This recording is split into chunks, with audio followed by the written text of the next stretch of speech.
گفتن کسی همسایه بد دارد، همسایش عرقخور است، همسایش زیناکار است، همسایش دزد هست، همسایش پرسین میتید، همسایش مردم جبر ظلم میکند، همو همسایش نصیحت نکرد، از همو راه بد نگردان.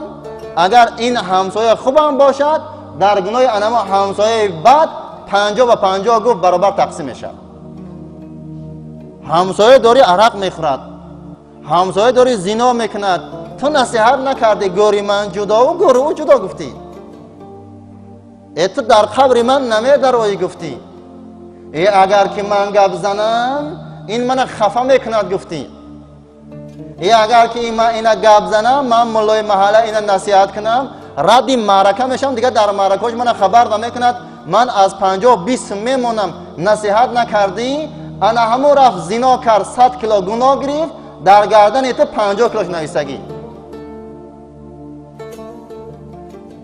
حالی مردم ما بسیار مردم ساده نگاه میکنه، اگر 5 وقت نماز خونه در مسجد اهل علم هم باشد، مردم با کاردار نباشه میگم بسیار مولای خوب همین، هیچ کی با کاردار نیست.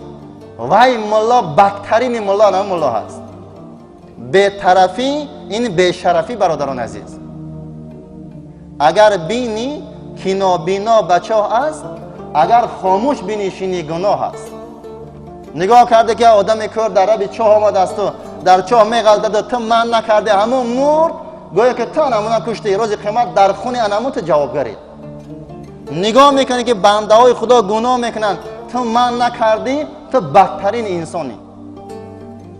الی یوشع ابن نون میگه یک بار خداوند مهربان به حضرت یوشع فرزند نون وحی فرستاد است که اینی مهلک من قومک 40,000 من خیارهم و 60,000 من شرارهم. الله مهربان گفت ای یوشع تو 100,000 اهالی داری، 100,000 قوم داری، از همین 100,000 قوم تو 40,000 آدم های خوب، 60,000 آدم های ناخوب. اینی مهلکون، من انمی آدم های خوب آدم های ناخوب همش من هلاک میکنم، همش من از این دنیا میبردارم. اینا حق زندگی در بالای زمین ندارن. اینا یوشع گفت هؤلاء الاشرار فما بال الاخیار. گو الله مهربان همه 60,000 آدم های بد هلاک کن، این با 40,000 آدم های خوب کردار نشه. نمیبینی گو این ملا و این شیخ و این صوفی و این حاجی و این ریش و این ساله مسجد میبیان اینا جنت بر. همه آدم های عرقخور و زیناکار و دوز عذاب کن، اینا با چیکار داری تو؟ الله گفت من اول همین ملاها سر میکنم، حاجی ها، ایشان ها، صوفی ها، شیخ ها که این مریداشان گفت قور همشان میکنم. ها گفت چی با قور اینا میکنی، اینا هلاک میکنی؟ گفت انهم لم یغضبوا لغضبی و کلوهم و شرابهم. برای من اول همین خوبای هلاک میکنم که همین آدمای خوب در معرکه که ناخوبا میشیشتن، یک جای طعام میخوردن، یک جای چای میخوردن و لیکن همین بچه میده همین زناکارای نصیحت نمیکردن.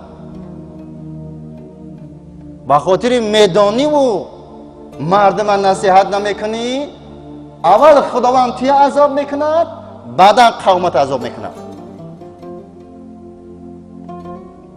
به همین خاطر برادران عزیز همسایه بد داریم، باید فهمونیم برادران عزیز.